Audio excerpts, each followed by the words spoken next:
Olá, boa noite. Começa agora o Jornal da Justiça desta terça-feira, 3 de agosto.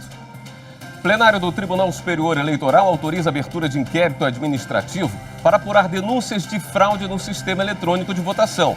Os ministros também aprovaram proposta de encaminhamento de notícia-crime ao STF contra o presidente da República, Jair Bolsonaro, para que ele seja investigado no inquérito das fake news. Esse é um dos destaques da edição de hoje. Você vai ver também. Por unanimidade, primeira turma do STF nega habeas corpus contra a condenação do ex-governador do Distrito Federal, José Roberto Arruda.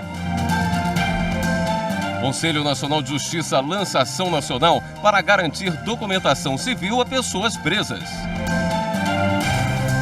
E Núcleo de Mediação e Conciliação vai fortalecer soluções consensuais de conflitos no CNJ.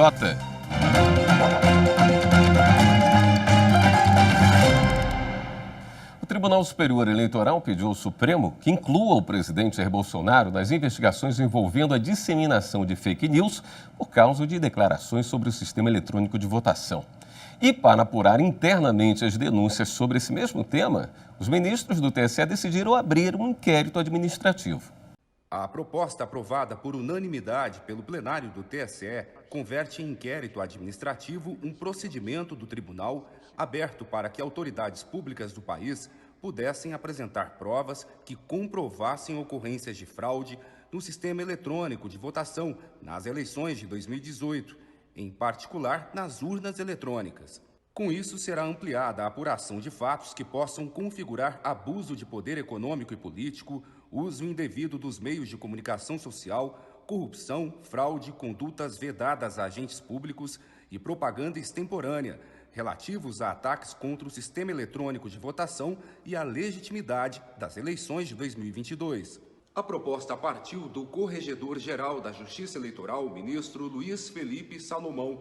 Entre os motivos para a conversão do procedimento em investigação, ele cita declarações sem comprovação de fraudes no sistema eletrônico de votação, com potenciais ataques à democracia e à legitimidade das eleições. O ministro determinou que o inquérito tramite em sigilo, com ressalvas aos elementos já documentados que digam respeito ao direito de defesa. O presidente do TSE, ministro Luiz Roberto Barroso, explicou como vai funcionar a apuração. O inquérito administrativo compreenderá ampla dilação probatória, promovendo-se medidas cautelares para a colheita de provas com oitivas de pessoas e autoridades, juntada de documentos, realização de perícias e outras providências que se fizerem necessárias para a adequada elucidação dos fatos. Também por unanimidade, o plenário do TSE decidiu apresentar ao Supremo Tribunal Federal uma notícia-crime contra o presidente Jair Bolsonaro, para apurar possíveis irregularidades relacionadas às investigadas pelo chamado inquérito das fake news. O ofício assinado pelo presidente do TSE encaminha ao relator do processo no STF, ministro Alexandre de Moraes, declarações do presidente da República durante uma live na última quinta-feira.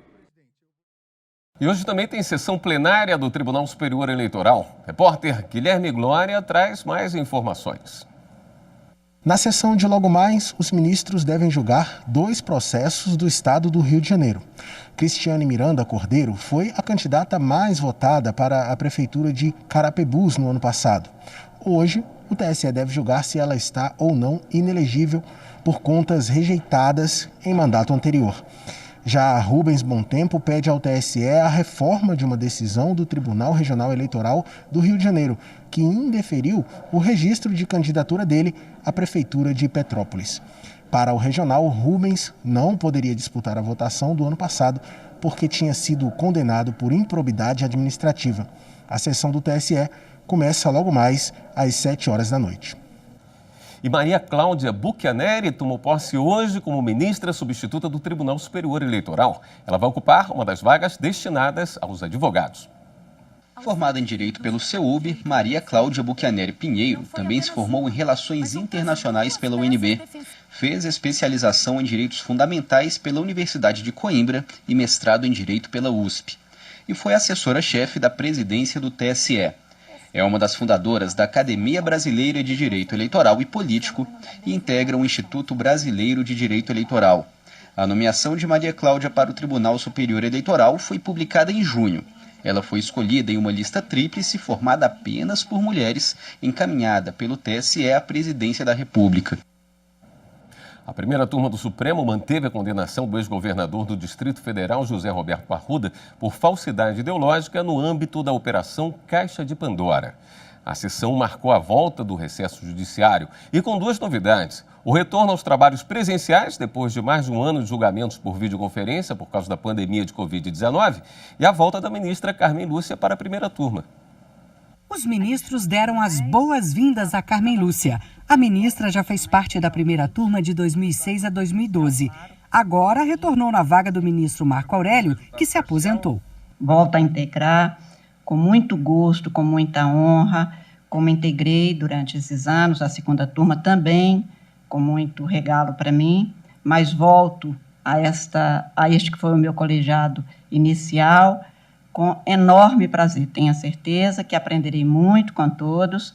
Quero, portanto, agradecer a Vossa Excelência e a acolhida, aos queridos colegas e aos servidores desta turma, que mais uma vez se dispõe a nos ajudar à prestação de um serviço que cada vez se mostra mais essencial à democracia brasileira. Na primeira sessão, depois do recesso judiciário, a primeira turma retomou o julgamento do habeas corpus do ex-governador do Distrito Federal, José Roberto Arruda, condenado por falsidade ideológica no âmbito da Operação Caixa de Pandora. Neste vídeo divulgado em 2009, Arruda recebe dinheiro de Durval Barbosa, ex-secretário de Relações Institucionais do Distrito Federal e delator do chamado Mensalão do DEM. Para justificar o recebimento do dinheiro, o político apresentou 4 recibos no valor total de R$90 mil. Para o Ministério Público, todos eram falsos. O ex-governador foi condenado por falsidade ideológica pela Justiça do Distrito Federal a 2 anos e 11 meses de reclusão em regime aberto. O Superior Tribunal de Justiça manteve a pena em 2020. No Supremo, a defesa de Arruda pedia a anulação da denúncia de crime de falsidade ideológica porque a acusação de corrupção ainda não foi julgada. A maioria dos ministros já tinha negado o pedido. Só faltava o voto do ministro Dias Toffoli, que agora acompanhou a decisão dos outros magistrados. A primeira turma também negou um recurso de Arruda. A defesa alegava que a condenação se baseava em presunção de culpa sobre fatos ainda em investigação. Mas os ministros não aceitaram o recurso porque foi apresentado fora do prazo. Ainda na sessão de abertura do semestre da primeira turma, o ministro Dias Toffoli, presidente do colegiado, homenageou os atletas brasileiros que participam da Olimpíada de Tóquio. Afirmou que, assim como nos jogos, o respeito às regras e às autoridades é uma fórmula que funciona tanto para o esporte quanto para a democracia. Para Toffoli, os jogos ensinam que é essencial a convivência civilizada entre adversários, além da aceitação dos resultados. Os Jogos Olímpicos nos apontam um caminho para despertar na juventude a vocação para o esporte e para os valores positivos que ele encarna. E ensinam a todos que é essencial a convivência civilizada entre adversários, o genuíno respeito às regras do jogo e ao papel dos árbitros, além da aceitação dos resultados, como ponto de partida para a participação. Aliás, as regras aplicadas pelos árbitros nos últimos anos têm sido cada vez mais, ministro Luiz Roberto Barroso, apoiado pelos recursos da tecnologia. Quanto mais tecnologia, mais justiça na aferição dos resultados. Qualquer semelhança com o jogo democrático, portanto, não é mera coincidência. E também lembram que o respeito às regras do jogo e a autoridade dos que zelam pelas regras é a base de qualquer convivência sadia e pacífica. Uma fórmula que funciona não somente no esporte, mas também na necessária convivência entre as diferenças e a pluralidade no jogo democrático que o Brasil soube construir e que saberá manter. O plenário do Supremo Tribunal Federal deve retomar amanhã julgamento sobre projeção de acordos coletivos de trabalho. A consultora jurídica Karina Zucolotto destaca esse e outros processos que estão na pauta da Corte. Olá, boa noite. E amanhã, quarta-feira, é dia de julgamentos no plenário do Supremo Tribunal Federal. A pauta dirigida já foi divulgada e a grande expectativa é da continuidade do julgamento que foi iniciado em junho deste ano e na segunda-feira apresentado o voto do ministro relator Gilmar Mendes sobre a produção de efeitos de acordos e normas coletivas de trabalho cujo prazo já tenha sido expirado. Segundo o ministro Gilmar Mendes, quando esses acordos ou convenções coletivas já tiverem o seu prazo de duração expirado e outra norma não tiver sido editada, eles não podem mais produzir efeitos. Isso seria a ultratividade da norma coletiva de trabalho, o que para o ministro Gilmar Mendes é incompatível com a Constituição. O ministro, no seu voto, disse que a própria CLT estabeleceu o prazo não superior a 2 anos para a produção de efeitos desses acordos coletivos e que a reforma trabalhista veio corroborar esse entendimento e vedar a chamada ultratividade das normas. Na pauta ainda, o possível julgamento de um recurso extraordinário contra uma decisão do Tribunal de Justiça do Estado de São Paulo, que manteve a penhora de um bem imóvel dado pelo fiador em garantia a um contrato de locação comercial. O fiador recorrente, nesse caso, vem até o Supremo para pedir a reforma do julgado, levando em consideração que o Tribunal de Justiça de São Paulo não teria feito a distinção entre contrato de locação comercial e contrato de locação residencial. O ministro Luiz Fux, em manifestação no plenário virtual, disse que a primeira e a segunda turma têm manifestado divergência sobre esse tema, sobre a impenhorabilidade do bem de família do fiador, ora entendendo que é penhorável, ora não penhorável, e que essa controvérsia deve ser colocado um fim nessa controvérsia. Os julgamentos no plenário do Supremo Tribunal Federal está marcado para o início às 14 horas. No direto do plenário a gente pode acompanhar tudinho aqui na TV Justiça. A gente te espera. E veja a seguir, Mesa Redonda discute avanços e modernização digital nos 80 anos da Justiça do Trabalho. Voltamos em instantes.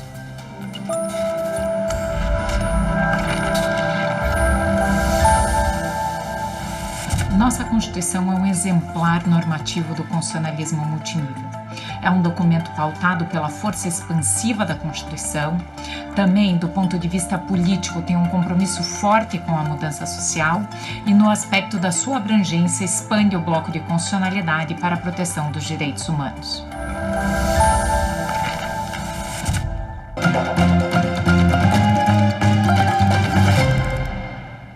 A importância da Justiça do Trabalho na história brasileira e os reflexos na economia, no mundo jurídico e na sociedade.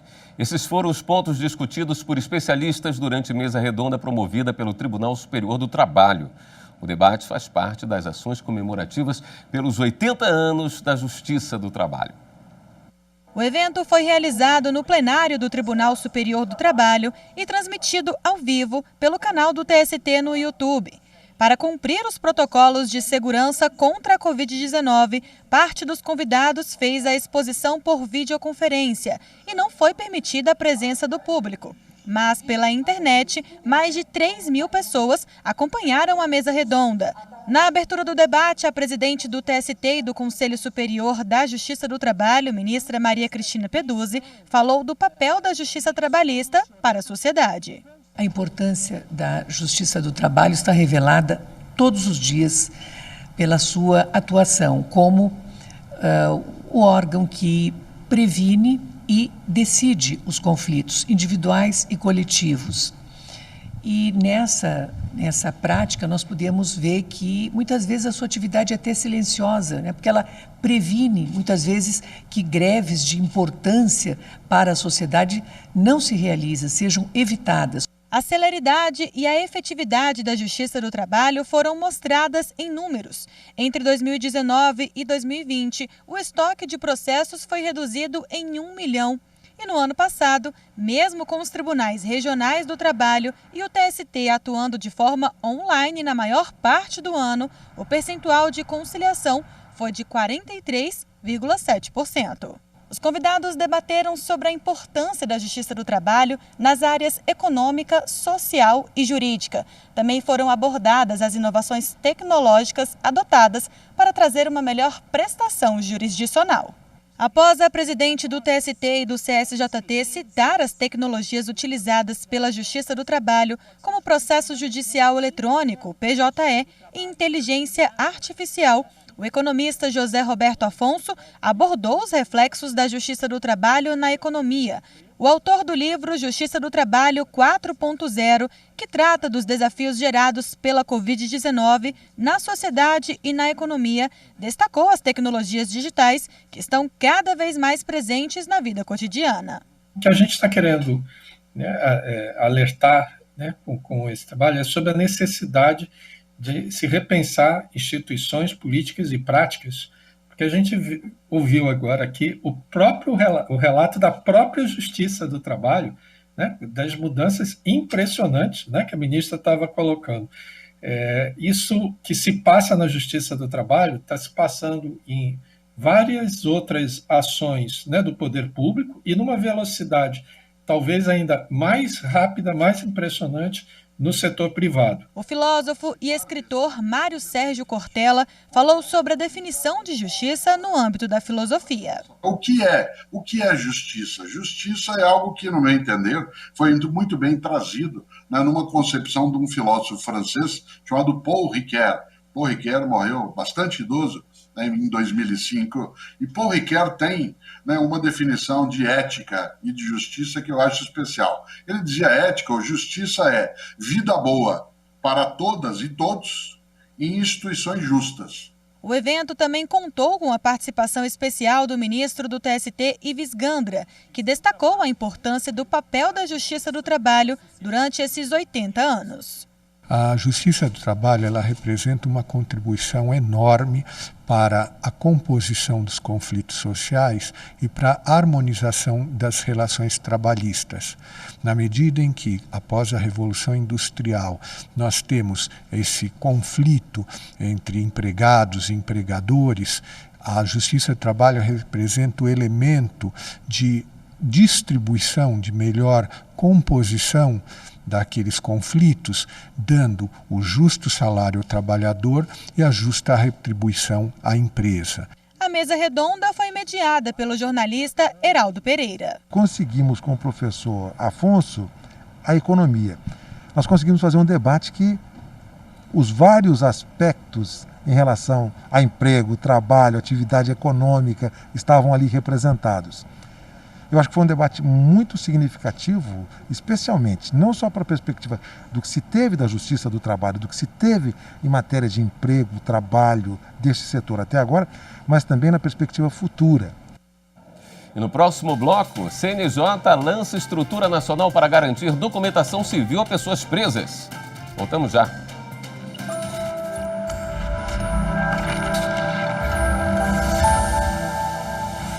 Quando se fala em força normativa da Constituição, o objetivo é se dar à norma constitucional a máxima efetividade possível. Além disso, a norma constitucional não deve apenas retratar a realidade fática de um determinado Estado ou nação, mas sim deve atuar para conformar essa realidade, de modo a dar concretude e substância aos desígnios do legislador constituinte.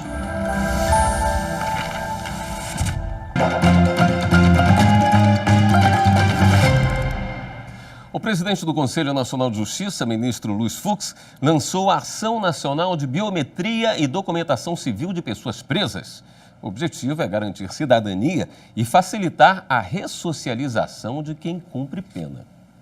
No Brasil, 8 em cada 10 presos não têm documentação, segundo dados do Poder Executivo. Um cenário que dificulta ainda mais a retomada da vida em sociedade após o cumprimento da pena. Foi a partir dessa realidade que o Judiciário decidiu criar uma estrutura nacional permanente para a identificação civil dos encarcerados por meio de biometria. A ideia é agilizar a emissão de documentos para facilitar o acesso dos presos às políticas de cidadania. A ação propõe a uniformização do uso da biometria em todo o país.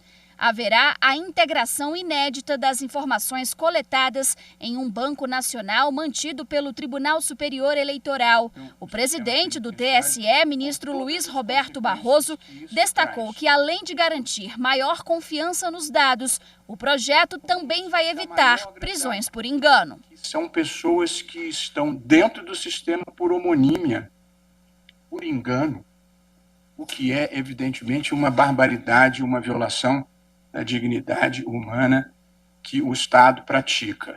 A previsão é que, até setembro deste ano, sejam distribuídos 5.400 equipamentos biométricos em todas as 27 unidades da federação. Os kits serão destinados às varas que realizam audiências de custódia, varas de execução penal e às unidades de privação de liberdade. Vai haver também o treinamento dos profissionais que vão realizar a coleta dos dados e a identificação civil das pessoas com privação de liberdade. A necessária identificação civil das pessoas que se encontram presas se coaduna com o mandamento constitucional de individualização da pena, como também com o já referido compromisso do Poder Judiciário de promover políticas de segurança pública e de justiça criminal. Um sistema judicial de bom funcionamento reduz as desigualdades perante a lei, particularmente para grupos vulneráveis. A ausência de documentos é um obstáculo para se exercer cidadania e acessar direitos. A diretora-geral do Departamento Penitenciário Nacional destacou que a parceria também é um instrumento para reforçar o combate ao crime organizado. A compreensão conjunta de que o sistema deve ser visto também como ferramenta de combate ao crime é basilar para que possamos identificar e modificar o estado de coisas, para que possamos fornecer finalmente a paz social para o cidadão brasileiro e a resposta desejada pela vítima e pela sociedade. A expectativa é que, até agosto de 2022, todos os presos já estejam com a documentação em dia. O presidente do Supremo Tribunal Federal e do Conselho Nacional de Justiça, ministro Luiz Fux, lembrou que a ação está em sintonia com a Agenda 2030 da ONU, que prevê objetivos de desenvolvimento sustentável para que os países tenham uma sociedade mais igualitária. Um país onde não se oferece essa oportunidade aos presos, não se pode afirmar que seja um país que valorize a dignidade humana, acima de tudo, e um país que garanta o desenvolvimento social. No retorno aos trabalhos nesse segundo semestre, o Conselho Nacional de Justiça aprovou a criação do Núcleo de Conciliação e Mediação. Confira esse e outros destaques da sessão de hoje. Na primeira sessão, depois do recesso forense, os conselheiros aprovaram a criação do Núcleo de Mediação e Conciliação no âmbito do Conselho Nacional de Justiça. Até os processos internos envolvendo servidores e setores administrativos poderão ser conciliados no novo núcleo, que deverá concluir os procedimentos em até 60 dias após a primeira reunião e terá seus resultados homologados pelo plenário. No meu modo de ver, o futuro do processo vai ser exatamente mediação, conciliação e ações transindividuais, ações civis públicas para resolver os problemas. Também foi julgado o procedimento de controle administrativo que trata do reaproveitamento do juiz do Tribunal de Justiça de Santa Catarina, Eduardo Matos Galo Júnior, após o cumprimento da pena de 2 anos de disponibilidade aplicada por conta de vídeos que circularam na internet, nos quais ele aparecia nu. A conselheira Ivana Farina apresentou voto vista, negando o pedido do magistrado, voto que foi seguido pela maioria. Rememoro os 4 fatos que originaram a aposentadoria compulsória. A gravação feita pelo próprio processado de vídeo, registrando lesões que teriam sido a ele infligidas em desentendimento com sua ex-companheira, revelando partes pudendas e que foi compartilhada indiscriminadamente a terceiros pelo aplicativo WhatsApp. Participação direta como orientador na retomada supostamente ilegal do estabelecimento comercial executada manu militari. Realização de negócio jurídico com oficial de justiça da comarca de Itajaí, que tinha como objeto imóvel em litígio judicial que envolve familiares da ex-companheira do magistrado. E, por fim, obrigação de o acusado dar-se por suspeito em auto de agravo em que atuou como juiz convocado de segundo grau. Também foram retomados os julgamentos de 4 procedimentos abertos pela Corregedoria Nacional contra a desembargadora Sueli Pereira Pini, do Tribunal de Justiça do Amapá. Em um dos processos, ela é acusada de pregar desobediência às regras sanitárias impostas pelas autoridades locais durante a pandemia da Covid-19. O plenário, por maioria, seguiu o voto pela abertura de processo administrativo contra a magistrada. O Conselho julgou ainda um processo de revisão disciplinar do desembargador Otávio Henrique de Souza Lima. Ele foi aposentado compulsoriamente em 2016, acusado de ter favorecido com a concessão de habeas corpus o Wellington Xavier dos Santos, o Capuava, considerado o maior traficante de drogas do estado de São Paulo, preso com mais de 1,5 tonelada de cocaína. No recurso, Souza Lima pretendia a retomada de julgamento não concluído pelo CNJ, que já arquivou 3 pedidos de providência requeridos pelo magistrado. O plenário, por maioria, acompanhou o relator, considerando improcedente o pedido de revisão disciplinar. O Jornal da Justiça fica por aqui. Na sequência, você fica com a sessão do TSE. Uma ótima noite. Até amanhã.